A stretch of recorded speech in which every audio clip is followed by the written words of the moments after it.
Okay, so I think we can start. So, welcome everyone on my presentation. I'm Jiří Konečný. I work in Red Hat for about 3 years and all the time in Anaconda team. Just to start, a little quiz. Who knows that picture here? I guess just our, okay. It's our logo of the Anaconda installer. Yeah, I know it looks a little bit evil, but don't fear, we don't bite. So, my presentation will be 2 phases. We'll have 2 phases. First, it will be about changes which already happened in Anaconda, which are there in the latest Fedora. And the second part will be about what we want to do in future. So, this is already landed in Fedora 26 in Anaconda. This tool is called Divert GUI, and it's in Fedora for quite some time, but it was integrated to Anaconda directly, and it is similar to gparted. It was early demanded, created by former member of Anaconda team, Vojta Trefný. And if you like this partitioning tool, I will encourage you to tell this to Vojta, because he's already really swamped with other work, and it would be a shame to lose this tool in Anaconda because the maintainer can't maintain it. So please reach him and tell him thank you. Another part which is already implemented in Fedora is a Mountpoint assignment created by former member Vratislav Podzimek. It looks like you can really quit the Anaconda team. And it is basically do-it-yourself way. We want to introduce this more. It's for experienced users.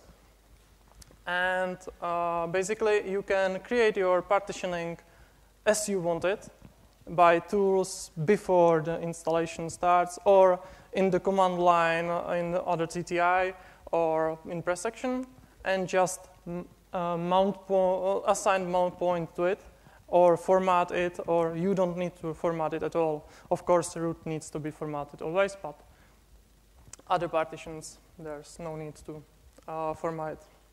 This is available in text user interface and Kickstart. We are not planning to give it graphical user interface support, because why? You are experienced users to use this. And it is already in Fedora 27. It is marked as experimental because it was really late in development cycle, and it should be stable, I think, but yeah. Next one is LVM snapshots. LVM snapshots, you can create two of the LVM snapshots, or in 2 parts of the installation process. First, you can create before the installation begins and after the installation begins. It could be useful if you have in that partition something which will be rewritten by Anaconda installation. And you can, for example, want to save your old system. So you can create a snapshot by using Kickstart command, and you have the old file system saved in this snapshot. The similar works for after installation. For example, basically you will create a snapshot of the freshly installed system, and you can get back to it. It's only Kickstart support. If you want to support it in text user interface or graphical, tell us. We are not. We don't have any demand for it, so that's the only reason why it's not there. Next one is Simpleline. Simpleline is in Anaconda quite some time, but it was part of the Anaconda, and now it's separated as a library. It's Python-free library. It's for creating textual user interface if you like text user interface in Anaconda, this is the way how you can do it in your application. It's almost with no dependencies, and in the origin, it has only Python-free event loop, but you can implement it your own, and also glib event loop is supported by us. You don't need to use it. You can have in this library without glib completely. It's not even dependency for that package. There are another significant changes which landed recently, and I want to mention that. One is initial setup, which is not exactly Anaconda, but it's really close to Anaconda. And this is mostly useful for embedded devices, and that means when you connect the user interface to set up your freshly installed system or freshly cloned in embedded devices system, you are not that sure which TTI you will connect to. It's so initial setup now has feature which will do that in every TTI there is the installation process, and every TTI has the same output. Also, there's Anaconda logging. Anaconda now logs directly to journal. So if you want to debug Anaconda, debug some problems or anything in Anaconda, you can look on the journal. You will see all the logs Anaconda is using. And as a benefit, you see it chronologically, which is hard when you have it in 4 files. So we are coming to next part, which will be more interesting, I guess. And that's the future of what we are planning and what we are doing right now. Yeah, modularization. That's the word. It's almost everywhere right now. You see it in Fedora, you see it, I don't know, everywhere, really. But it could be good if you use it the right way. So I hope Anaconda will do it. This is how Anaconda looks like now. Basically, everything is one process. There's a backend, there's a graphical user interface, text user interface. They are separated packages, but in the end, it's a monolith. It's really hard to extend user interface. For example, you can create your own spoke, but when you want to change it or write your own UI, user interface, wow, okay, that's hard. And for example, it's really hard to also take something from it. If you don't want to network module for some reason, it's almost impossible. And we want to do from that this. Yeah, I know it looks really complicated when you look on the diagram before, but basically it means that we will take every part of Anaconda, mostly by the kickstart commands, for example, network or user or, I don't know, storage, and we will create modules. Every module will connect to bus and will have stable API. That's the main point, it's stable. Or we will try to have stable API. And the UI will just connect to this bus. We were thinking about dbus, but after this conference, maybe it will change, but I think we will stay dbus. We will see. And you will connect to this, and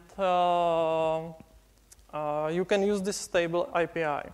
Modules between themselves will use also this stable API. So there's everything which will be exposed on dbus will be used by other module or something like that. A special module is a boss, and boss will be there always, and it will start the modules, it will wait for them to be ready, and also it will give UI information, hey, we are ready to start the installation, you can do what you want. The UI will then connect to the module, do its configuration, show it to user, or do it automatically. And then start the installation. When the installation process will be started, the boss will take installation tasks from all the modules and sort these installation tasks, because hard to know what's there if you can disable anything. And then run the installation process and create a summary of this installation process to the user interface. So what's the benefit for you? You can create your own add-on. Yeah, it was even before. You can do it now. But right now, the add-ons will get storage, which is our whole library for storage. Payload, so it could be DNF payload, RPM or OS3 payload, anything like that. And again, it's the whole library we are using. Install class, you can change there something. I don't know why we want to, but there could be some defaults for you.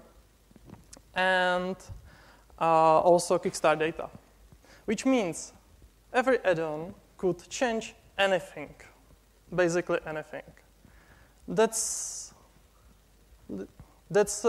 security. Sorry, that's security reason a little bit, but you are in installation environment, so whatever. But also, we are not able to stabilize it. It's basically everything in Anaconda, and that's impossible. Thanks to this, you have stable API. You will just connect to this API. You can extend our graphical user interface or text user interface, and you can work with it, no problem. And also, you can create your UI. Why not? It's just another component connected to the bus or bus. You create your UI which depends some add-on because you want to extend the functionality. Why not? You can create your server REST API and do installation with for mobile devices. Why not? You can do it after the modularization, of course. Before, it's hard. So the summary, we will provide a stable API for our modules. It is possible to have Wayland support because Wayland needs to be run not under root. So it's really hard for Anaconda because we are doing almost everything under root. We will try to do it in Rawhide without anyone noticing it, and in the way that we will change piece by piece and try to have the same functionality as before. I know it's not that possible, but we will try to. And thanks to this, we packaged Python PyDbus package, which is a pretty nice tool. I want to advertise it here. If you want to use it, it's in Fedora. I encourage you to. And sadly, install classes needs to be reworked, but most of the install classes are already in code base of Anaconda. We merged them to our code base. And we need cooperation with existing add-ons during the migration process.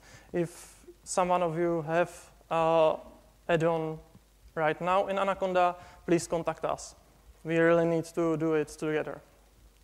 And when we have did everything, we can already use it. So we are planning, this is just a plan, we are planning to do module for Cockpit. So you can then make your installation via web interface. And you will just upload your kickstart. You will just run the machine with your installer there, with your, I don't know, Pixie boot or something, with the Anaconda. then you will connect to the by web to this machine and use module which is there to upload your kickstart, which will do our partitioning and so on, or do a partitioning by Cockpit. We will see what there will be. I don't know yet. We will see how it will be hard to get it there, but basically it should be doable. One small plus is that it will be consistent UI for those of you who are using Cockpit and who knows Patternfly,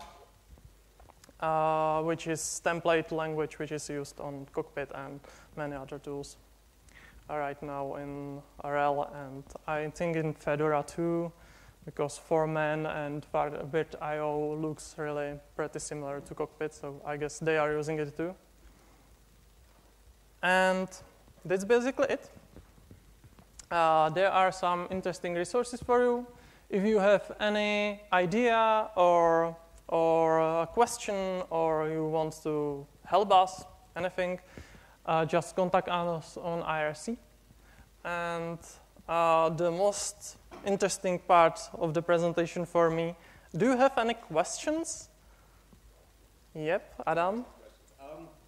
So especially talking to the Blivet GUI thing, I was a little sad when Blivet GUI was added to Anaconda as just an additional radio button next to custom partitioning, because for us that meant, and Fedora QA, for anyone who doesn't know, we had to duplicate every custom partitioning test case to become a Blivet GUI partitioning test case. We had to duplicate all the OpenQA tests to test custom partitioning to also test Blivet GUI. We had to adjust the release criteria because this is on a level with custom partitioning in the UI, so logically speaking, it has to be on a level with it in the release criteria and say Blivet GUI supported. And now we have twice the infinity of things we don't test that both custom partitioning methods can do. So what do you think we should do about that? Just summarize. Yeah, of course. Tough question. Okay, the question basically was what we can do about Blivet GUI because we add new partitioning method, and there's another one because of the Mountpoint assignment, of course. And you need to duplicate tests as a Fedora QA. So tough one. Yeah, I know. The problem is it's really hard to remove the old existing partitioning because it's used in RHEL and so on. And it should be used in RHEL for future. I don't know if you will help me, other team members, but